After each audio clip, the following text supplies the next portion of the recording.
HR. There's no net change there. So with planning and zoning, is there no sheets? Did we not have a sheet for that? I don't see the funding sheet on mine. There's not a budget highlight sheet that stays the same. Yeah, it stayed the same and it was in the Under professional services. under professional services. Okay, so is Lynn Patterson paid? Yes, that's where she's paid out of. Okay, so we'll have no increases because we moved from, No, we just basically took the budget we had and moved it over. We didn't increase it or decrease it. okay. This includes Wood and the people that do inspections? It includes the Cadenwood charges that relate to new development, like when they have a new development plan flow through and they have to check the stormwater plan or something like that. The other Cadenwood charges come out of Lee's department when they do work for him. Project engineering. So it's based on the project they're working on as to where they're paid from. I'm really happy with Wood, but I just wonder sometimes if we use the same people year after year after year, if we're getting the best price. I mean, I don't know if they would get lazy in terms of, it would be different if we considered something. Not that I'm unhappy with any of it, but I think if we never examine it, that we're tend to not make the best price decision. We could put that out if you'd like. The problem with changing engineers is there's so much institutional memory about what they know, what they've studied, what they've looked at, you know, the infrastructure, the drainage, you know, all of the various things that they come in contact with. You lose all of that institutional memory and you have to pay the new guy to learn it. I agree with all that. I just wonder if sometimes that if you put it out, if they consider, you know, well, we need to be a little more competitive because we don't want to lose it. Is there a possibility of gaining something?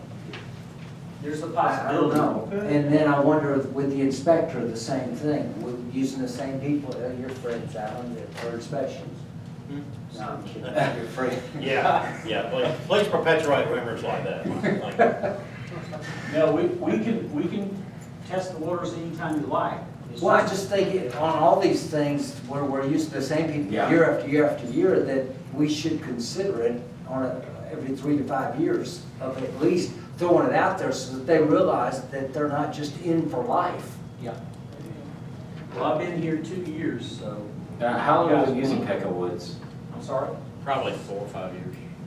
Does a bit longer than that.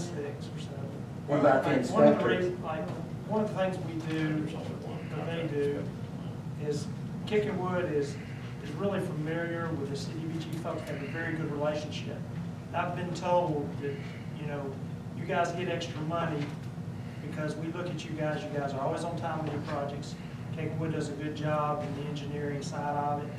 So they do carry a lot of weight as far as that is concerned. They're well known in that area.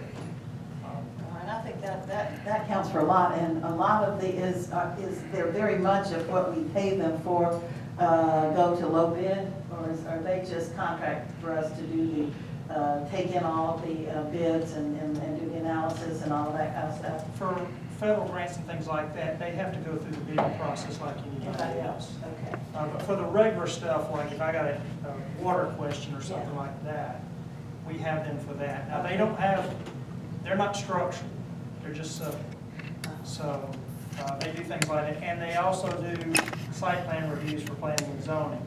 But from what I understand now, that's going to end up going away, so that'll be a decrease. Because I think Lynn's on board now.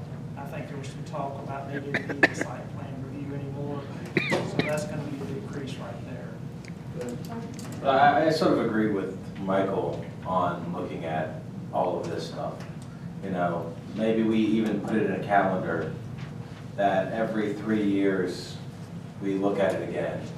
You know, just so it's an automatic, we don't even have to think about it. Like, all right, 6 months comes up, in that 3-year date, let's set an RFP out just to see what's out there. Sort of like what we're doing with some other stuff. I think it's important. Well, I don't know how they bill their rates. Just depends upon the services they're providing. It depends on what we ask them to do. I mean, there's different What rates staff for different person. engineers, right? We can put them on a calendar and rebid that. The biggest thing is like, Williamson, the institutional knowledge, some of the stuff that projects we're doing, they go back a good ways and they're familiar with us. Sometimes that problem is you have to go back and reteach the engineer. They have to learn everything about your city. We're different from a lot of folks. We have no pump stations. We have no lift stations. We don't have anything like that. So, but we Well, can have do their that. rates changed since we've started using them? Yes, I've. That would be But they only what I'd do- like to just sit and have the talk with them. Can we do a freeze? You know, we like Yeah. your services, but we They like don't, a they can freeze. only do it marketplace is the only way they can go up. They have to have that, so, but yeah, we can look at seeing if they wanna, we can do an RFP on that or something. Yeah, no, I understand that a lot will be lost. I do understand that. I just would like to find a way to have a discussion to let them know that we're concerned about this. Though we're happy we're concerned, but we meet in the middle somewhere. And we've got, that's the same thing goes too with sanitation, like we've got, our contract ends, I think, in 2020 or 2019, so that's another one we can put out for RFP to get the best price we can. That's with Republic, Yeah, correct? that's the commercial hall. Okay. We're in a contract for that long with them? What was that, like a 5-year contract? Yes, So you have a schedule on that for when to open that up? correct. Okay. That'll probably Do, come out. for building inspections, how many companies, I know we're using, Safe Build? I'm sure someone else does it. I'm sure there are a lot of Most companies people out there. either use Safe Build or they have their own building inspector. And we had that years ago, but once you're built out, you really, he has nothing to do. Got a lot of carrying costs. The recession and the drop in building activity, that'd be one of the first cuts you make. Yeah, Well, that's what a lot of municipalities did there. We used to have a building inspector when I first got here, Okay. but there wasn't a whole lot for him to do. So, I don't know. So, I know, William, you've been having these conversations with other city managers around here. This seems like an interesting idea to sort of team up with the other cities to sort of go in on a building inspector.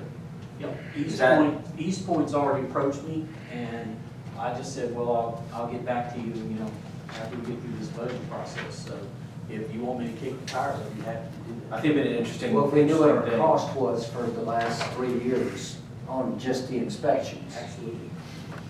then we Yeah, that's know what not a we bad can approach. invest. The problem with the building inspector is you have various trades. So it's gonna be very difficult to find one person that can do electrical, plumbing, structural, framing, mechanical. That's gonna be extremely difficult to find a one hat that's gonna take care of all that. It's virtually impossible. But if we trade with, 4 other municipalities, we all just trade around and he sort of works for everybody. I don't know, or those people work for everybody. It's good in theory, it's just when you're hot and heavy and this contractor's trying to build a project and you want Yeah. that tax Yeah. base, you want to be able to Don't be respond, blown so out. you have to balance the response with the expertise. And yes, obviously, it's something we need to look at, but those are all the factors that enter in. We could always put another contractor in place behind him, You could. so there's a good backup. So if we get hot and heavy, we can jump onto that contractor and use them. But for normal, everyday house building and stuff like that, we could just, it's not that big of a rush. So, and it's a good conversation to have. Ready to go to the? All right. Okay. All right, so this is There's an administration. the administration. We've already got one down. Basically, Yeah, we could. what we're talking about here is upgrading our document management system. This is our city clerk HR risk management. We want to continue this conversation about risk management and saving money and safety. I don't like visiting employees in the hospital, it's just not a good thing. And we have a good safety record, and I think our insurance rates reflect it, so we want to continue that trend. And we're talking about ways to automate the hiring process, and there are some proposals we put together.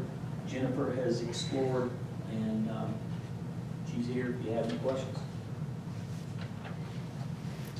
I have a question about city clerk's position from 2014 at 82.9 to now 123.2. What's going on? Is there more stat, like, For the city clerk? Yeah, is there another half person in there? that seems like a large increase. Most things have either stayed the same over those fiscal years or have stayed the same.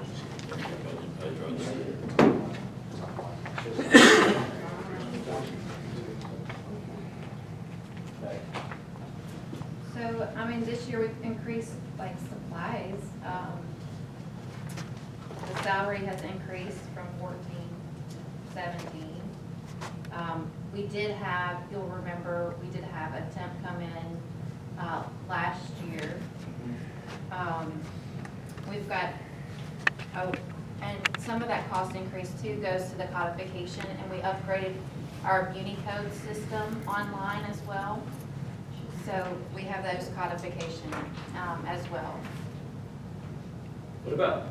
And then you'll see advertising there.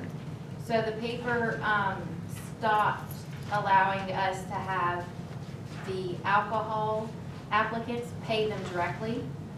So the city had to start collecting those fees. So you see that the advertising has gone up in that time frame from like $1,000 to almost $8,000 last year. We only have 3 this year. Right, so a part of the new ordinance that you adopted, the alcohol applicants now have to take care of the advertising themselves. Okay. So it's the shifting of that cost around, who's paying that? That's Mhm. why you see those fluctuations. And why is printing and binding? Printing and binding is your muni code, so that's Okay. your codification. So that's not literally printing and binding books. We're not spending That's just a $11,000. category. Okay. No. Right. We have to Okay. use the state chart of accounts, which is antiquated, and those line items are very. That's fine, I just didn't know. I thought it was like actual like printing and binding. No, we're not binding books at City Thank Hall. No. Okay. And under the HR line, does that still cover the insurance for the retirees? Yes. I guess a lot of this is the printing and binding that increase, because it was only $700 in 2013-14. Right, And we now it's went, 11,000. we went several years without codifying the code. So when we hit that 11,000 mark, that brought us up to date. So that cost will be fluid going forward. It'll depend on how many ordinances we pass. Okay. And then supplies, what is supplies? $4,000, is that like? Supplies is printer, paper, pencils. Probably the copy machine, you probably charge. Is it copy Copier machine machine underneath is in you? there. Mhm. Okay, so it's not like some other thing, like printing and binding, where it's like printing and No. binding, AKA. These are Something actual else. supplies that we need to do our job. Okay. Post-its, binders, Yeah. coffee, yes, water. So is the retirees insurance in the HR line? Yes, ma'am. That's probably also why it went up. Well, retiree insurance should have gone down, right? Should go down? Yes, The it budget went down. is proposed budget. Mhm. Yeah, you all helped us make some changes and we saved some money. Yeah. So that was good.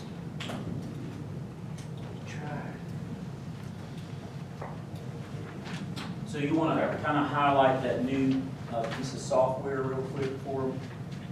That's actually in the IT budget. Do you want me to go over it? Now, we'll wait until the Okay. IT budget. Which new piece of the The board document doc. The management? board docs, yeah. Okay. Document. That's really going to save a lot of time. And I think the citizens will really like it. All right, anything else under city clerk HR?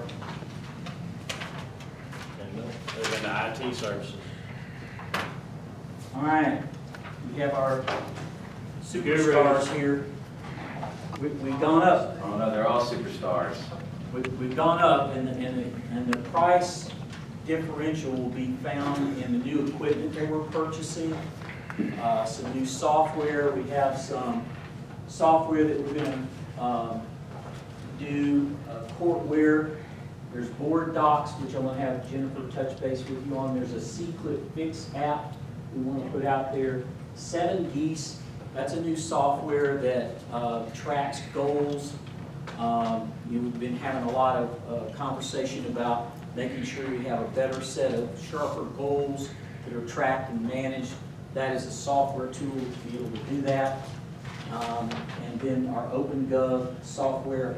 And we've also found a new app for film industry, and Dahlonega is using it, and they're drawing much more film industry interest and activity.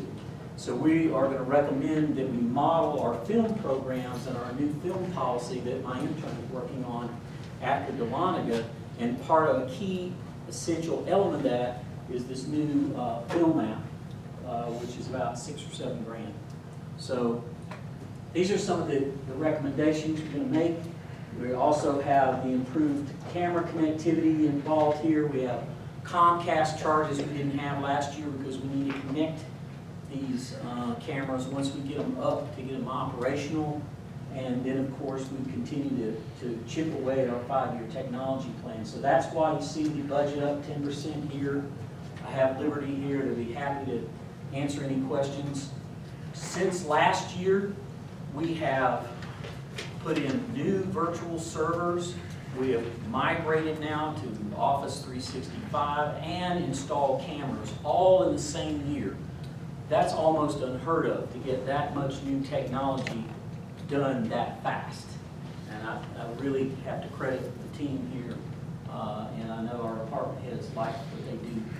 And we're getting better and better and better at the technology piece. So we're not where we need to be, but we're moving in the right direction. We've come a long way. Yeah. So can we go through some of the costs of these programs? Sure. I guess let's start with courtware. What's the rough estimate of the cost for the courtware install program, overall costs? I don't know. It comes out of the police budget, and Nikki is not here. Yeah. She's on vacation. If I recall, the cost was somewhere around 2, I think. But I mean, don't quote me on that since it's not in our budget. But we were looking at some of the equipment. Chief would know. He's And it stepped is, out. Nikki did tell me that it is a new piece of what board docs we already, or what courtware we already have can do. So we already have courtware in place, Yeah. but we're adding on a new capability module. that they offer. What does it do?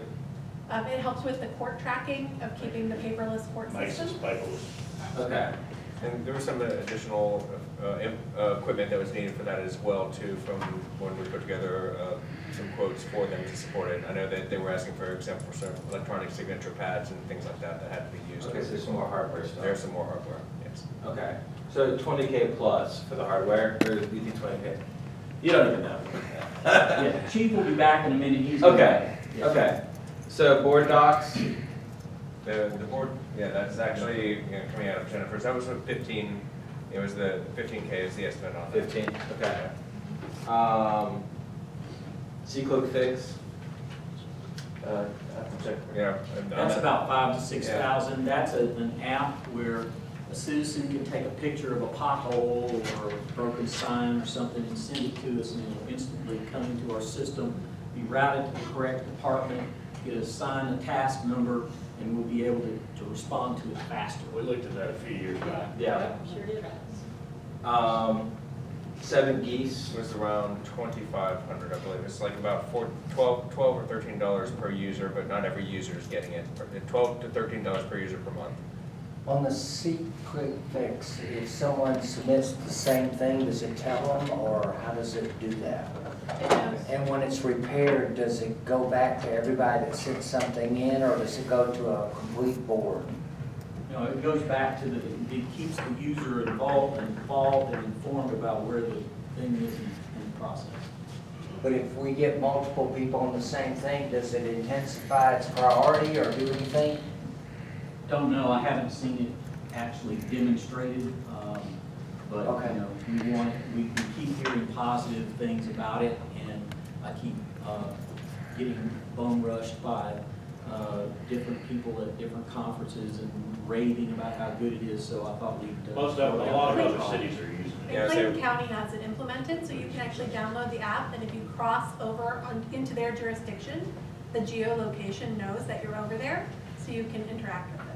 And I know one of the other cities we work with, Stockbridge, is using it as well, and I know that they're very, very happy with using it. Is there any software we can get from Fulton County assessors to help them? That's a good idea. Picture of the house. You know what? Click it. There you go. That could be your new ad. You can put pressure on your county commissioners. Yeah. We should go down on the site.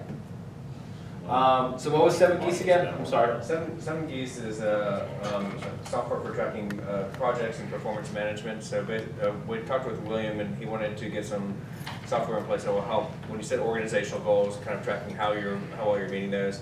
We've vetted several different solutions, and this seemed to be the best one that we come across. There's other solutions out there, but this is quite user-friendly on it. So it's if you want to Google it, if you look for OKR software, that will give you some ideas on that. What about the 6 maids of milking? Yeah, we were looking for like 10 little ladybugs as well too. Chief can answer questions easier back on the court. Your courtware, what enhancements is this module going to bring to the court operation? Well, essentially, it will take kind of the hardware that you see here to streamline everything, and it will allow us to do the docket, citations, responses, everything all electronically. The judge will have all that as well. Right now, the systems are divided up. We use Encode, and so we're operating on Encode with some of the finance and plugging it into courtware where this it'll tie everything together essentially. Mostly what we're talking about here is hardware with the ability to be able to link the system. Maybe y'all can help. We've had an ongoing compatibility problem with our court software and Encode, and if this can eliminate it, it will be worth every penny. So how much do you think it costs? Do you know? I think the numbers that we have right now are somewhere around $10,000–11,000. Okay, is that with the hardware? Yes, that in fact, essentially that is the hardware. And it's the hardware piece, but then there's a software. Then there's a software piece. So do you know? Well, it's an enhancement to the software. I don't know that there's really a cost in that. We're not utilizing everything to its fullest.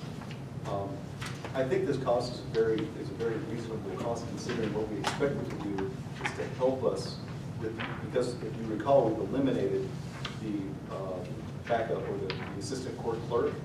Well, this will help streamline that process so that the single clerk we have should be able to help manage all the finance process and everything while they're in court with the judge and connected with probation as well. So is this? That's what I was wondering is, not only is it more efficient, but is it saving labor? Yes. Yes, we eliminated that position last year, this will help us. Yep. So we eliminated that position last year. So she's gone a full year without. Correct. Okay. And we've been operating with some redundancies within our operation. Yeah, she My keeps her assistant, leave, she so. comes into court and she helps right now assisting with that. So this should help mitigate some of those costs as well. Okay. So 7 Geese, how much? $12.50 a user for how many users? I want to say that we want 12 users, if I recall correctly. Okay. It's like 2,500. Yes, 2,500. Okay. OpenGov? That was running, it's an annual basis, I want to say that was, About 5. yeah, roughly that, plus there was some integration costs that we were putting in there as well too, to try to help automate the process between Encode and OpenGov. And this is where the financial data will be real time and on display. Yeah, on the that's website. correct. Yeah, one of the things that's been a little bit of a barrier to it has been converting some of the data from Encode and getting it in there. There's a lot of manual work. There is a third-party solution that's sanctioned by OpenGov that will help facilitate that, so that will eliminate staff time. Let me ask you a question, because problems and complications of data migration and all that seems to go full circle back to Encode over and over and over and over again. Long-term, is there a better solution than Encode?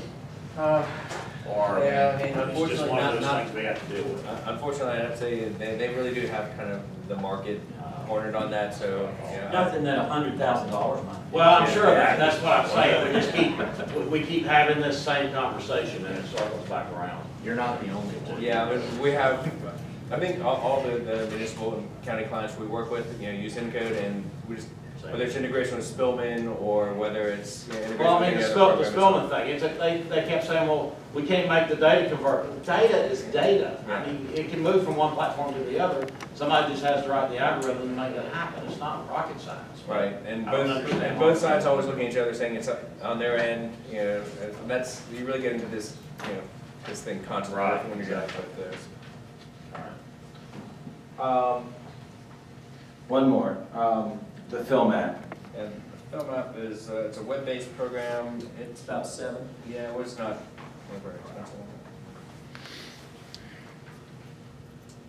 While you're And looking we that were up, told by William, the movie, I'm sorry, the movie people love it, and we were told by other cities we talked to that, if we had this, that we could attract more movie business, so. speaking of movie business, and I don't remember that we discussed this, but it's possible we did. How much money did we make for that movie that was at the donut shop? It was Oh, booming no, and we crashing made- all night long Yeah. for several weeks. They paid us $2,000 to park their equipment. For the whole thing, we got $2,000? $2,000 plus they paid for all of the officers Okay. and all like that. So, I mean, I don't think we made anything Right. other than the $2,000. Is that typical around this Georgia, now the largest film producing place around, that cities just offer their places out for free? Well, a lot of cities have policies Right. with standard Right. rates and so forth, and we are working on getting that taken care We, of. we, we do need to have a filming policy put into place, because one of the things these people said when they came was that they would have some simulated gunfire, but they never mentioned, they never mentioned Armageddon. Several nights in a row. And it was repeatedly to the point where it make you sit straight up in the bed kind of stuff. And so, I'm sorry, I'm just, I want to make sure we have a policy in place that kind of stuff stops at about 8 p.m. Oh, and by the way, I've got a meeting on Friday with another movie company that wants to come in and do some filming near Porsche, and they haven't even told me what they're doing yet, so, it keeps happening. Yeah, it's gonna keep happening, but we need to be in place and prepared with a more in-depth policy. Well, if it's at Porsche, it's just parking for us, isn't it? Don't know which Depends on side, what which they part of want to Porsche they want to film on. So basically where I was going with all those costs is I don't want license plate readers on the police cars. And that. And if we can cut some of these programs just off a year, I don't know, I added it up, it's almost $40,000 in computer programs. I would personally rather see us push some of these things off. We don't have to push them all off, but we can sort of figure that out and maybe put one license plate reader on the Councilman car. Powell, if I Yeah. may address that, within the capital part of the IT budget is including both additional cameras for the 6 additional cameras is what we're trying to look at for the upcoming year, plus additional LPRs. Now, we had budgeted originally for static, IPRs, but, the fixed ones, but based on the conversation with the chief, we're wanting some mobile. I think, we're looking at trying to see, can we make, you get enough out of it to make mobile, at least one car with the mobile LPRs. Yeah, council, if it's okay with you, we've heard your input, we'd be happy to go back and look at the details of this, see if we can find a way to move it into the capital lease and get what you did, want accomplished, and then keep most of the critical software. For example, board docs, I'd hate to see you drop that one. But these others, Court wearing board docs are probably the two most yeah, important. those are But probably if the we- top priorities, but the others, we could wait on. Because we waited, the film app is 7,000. Yeah. 7 geese is 2,500. C-Click Fix is 6,000. Yep. That's a That's static. Static camera. Yeah. That's a static license plate reader. It's And I'd rather have a Look at static. that and bring you back a plan. I'd rather have a static license plate reader than C-Click Fix. I thought You you know- said static was 8,000. Yes, it is. It's So 7. And that's 2. That's almost 2 you get. No, then, 2 would be, of course, 16, and I mean, as you go up on, so it's one camera is 7. So you've got 14 or 15 per location, because you gotta have bi-directional. If it's in the city limits. Yeah, because to me, I don't know what studies have been done. I mean, I was thinking about what you said and what you said in terms of you see police cars sitting at main intersections, well, that could be a static camera that's 24 hours a day and not a car that's gonna come and go. And so the idea of some more static cameras at these main arteries, to me, might be more beneficial. Might get more bang out of our buck on the front end. And I don't know what your thoughts are, you don't have to say tonight necessarily, or if there's been studies on it in terms of what produces more results. Static or on a car? 100%. It's gonna be more beneficial to have it mobile. And that's because the officer is with the camera essentially when they pick it up. When they get the So hit. where the static locations are, we're gonna see some of this stuff, and it's gonna be a great tool, and is a great tool for our investigations. But that's investigating something that has already occurred. Doesn't necessarily mean we'll be able to pick up on the infraction instantly on that. So It just if our depends guys are on Dogwood going into Atlanta, and we get a hit on a stolen car, by the time it gets hit, gets dispatched, and the officer gets there, the guy's gone. So- Yeah. Great information for after the Right. fact, but initially, the onboard cameras, hands down, much more results. Well, maybe we'll look at doing, and maybe we look at blending this and finding a way to get a mobile set. Yeah, And we exactly. can do that, we can bring you back a plan on, how we can fund the mobiles under the lease purchase, and keep the priority software, so that you get both. And we'll work on that. If it doesn't work, then we'll give you the next choice, so we can bring back a plan that works the numbers out for you. Okay. Yeah, because I think hardware and board docs are the two most important items. Yeah, I agree. See, click, fix, pick up the phone and call us. I mean, we're not that big. I mean, I agree, it's a luxury item, and it's a nice, we've seen a presentation, Travis Horsley Yeah. mentioned it a couple of years back, and we had the guys come and do the presentation. Good piece of software, but it's a luxury, so. I'd rather be safe and have a safe community than see click fix. Or 7 keys. And 7 keys is one of my big things, because I'm all about measurable, smart goals. And once again, I don't mind pushing that off some. I still want to see smart goals, even if we don't get 7 keys. But Well, the smartest goal is to reduce crime, that would be great. yeah, that's the most important thing for me. Board docs will allow for some goal integration in there too. Okay. Okay, all right, great. We got that marching order, and we'll bring you back. Now, from a hardware standpoint, server-wise, we're done. Server-wise, you're done. Thank God. There are still other infrastructure that's aging in there that we're looking at replacing.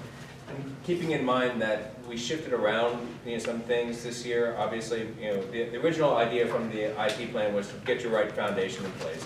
We put off some hardware improvements, this year to be able to accommodate, for example, came in, and a couple of other, reshifting of priorities, from the IT plan. So what we're trying to do is get the rest of the hardware caught up so that we can continue building on that base. And one of the reasons the camera project is taking a little bit longer is because some of it's still going through the old hardware, and it was causing some issues. We've been able to work around that, to get the software working properly like it should. But the whole idea of the IT plan originally is